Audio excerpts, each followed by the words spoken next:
saya mau ngomong blak-blakan ya Pak, mumpung saya juga satu kota sama Bapak.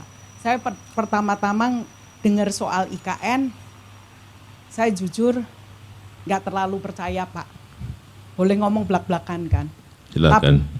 Tapi hari ini di mobil juga tadi dari Balikpapan, saya merasa bangga bahwa ide dari IKN ini dari Wong Solo Pak, dari Bapak. Salah. Ide dan gagasan itu tahun 1957 dari Bung Karno. Dari Pak Karno. Bukan dari saya. Saya mengeksekusi. Ya. Nah biasanya Wong Solo ini kan alon-alon asal kelakon. Tapi Bapak kan langsung proceed. Gitu, langsung eksekusi. Sat-sat. Tapi melihat IKN nih Pak, termasuk cita-citanya kita menuju Indonesia Emas 2045. Dan kita praktisi lapangan. Di luar infrastruktur Pak, kami merasa bahwa yang perlu, tadi Bapak udah sampaikan, edukasi Pak. Karena menuju Indonesia Emas ini, saya merasa bahwa selain SDA kita juga perlu dan infrastruktur kita perlu SDM. SDM emas. Nah mohon Pak nanti petunjuk dari Bapak, arahan tadi Bapak juga udah sampaikan mengarah kepada Indonesia Emas mengenai SDM Pak.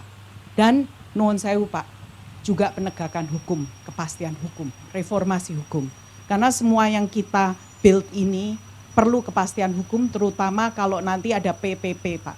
Karena jangan sampai nanti di masa kabinet berikutnya kami-kami yang ikut membangun, yang tadi Bapak di Pantun sampaikan 100 CEO atau nanti 1000 sejuta CEO sama-sama membangun bersama Indonesia, kita juga kena masalah sama-sama. Nuwun sewu Pak kalau saya terbuka. Terima kasih. Ini komentarnya mengenai IKN belum tadi, baru yang saya dengar keluhan ini. Bukan keluhan Pak, tapi kalau saya boleh ngomong all out, kalau itu kepastian. IKN. Mengenai IKN. Ya, kalau kepastian hukum dan reformasi hukum ada, kita siap Pak untuk support IKN bersama Bapak. Karena itu yang kita perlukan dari teman-teman di sini, karena kita ini private sector Pak. Jangan sampai kita support, tapi kita nggak jelas nantinya ujung-ujungnya, ya Bapak tahu deh. Ujung-ujungnya. Oh nggak jelasnya, jelas apanya tuh? Ujung-ujungnya kita yang diperiksa, kita yang ini kok diperiksa Pak. Tuh kenapa? Nah itu. Mau bangun IKN kok diperiksa. Iya Pak, ya itu dari kami. Tadi saya sama teman-teman foto-foto di Istana Negara. Kita ngomong ini untuk anak kita yang bangun, tapi nanti yang menikmati anak dan cucu. Dan izin Pak, memang saya tahu bahwa 2024 Bapak ingin kita upacara di sini.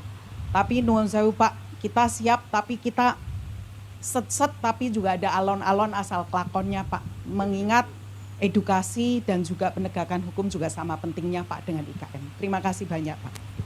Tahun depan itu banyak yang berpikir tahun depan IKN jadi. Siapa yang ngomong?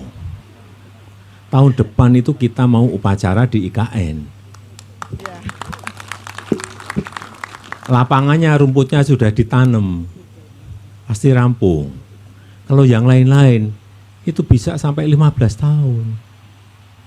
Supaya tahu, supaya enggak terjadi miss. Enggak, 15 tahun, kurang lebih.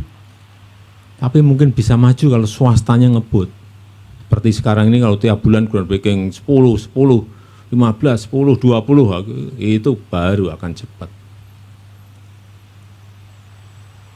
Jadi saya mengajak Bapak Ibu semuanya, mumpung harga tanahnya masih murah.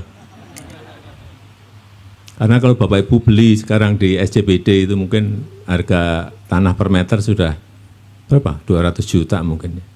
Di Menteng mungkin sudah 100-150 juta. Di Balikpapan itu pun sudah 10-15 juta. Di sini masih di bawah 1 juta. Tapi mungkin minggu depan sudah naik. Enggak, benar-benar. Bulan depan udah naik. Karena memang harganya bergerak terus. Kalau peminat banyak, masa dijual murah? Ya enggak lah. Otorita pintar.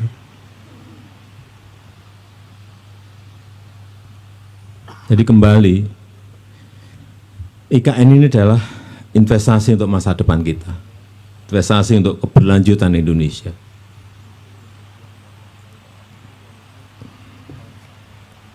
Jadi kalau masih ada khawatir apa gitu loh. Pak, nanti nggak dilanjutkan. Undang-undangnya sudah ada. Undang-undangnya itu didukung oleh 93%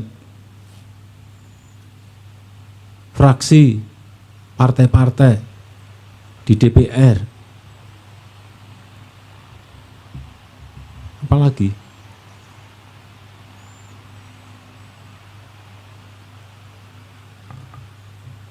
Takut apa lagi?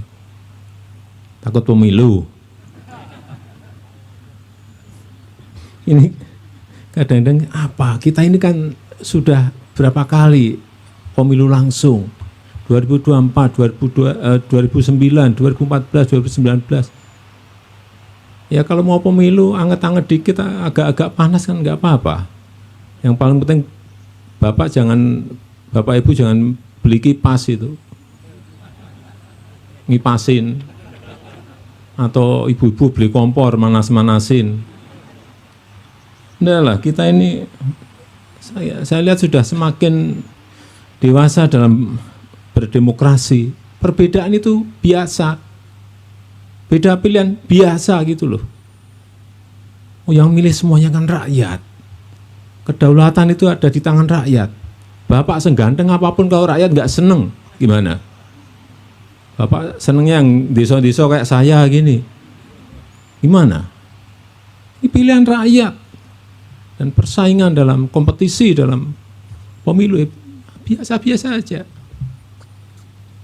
Nggak usah, Bapak Ibu ini kan biasa di bisnis, biasa di ekonomi. Nggak usah lah. Belajar jadi politikus, kadang-kadang ngomentari, malah bisa keliru.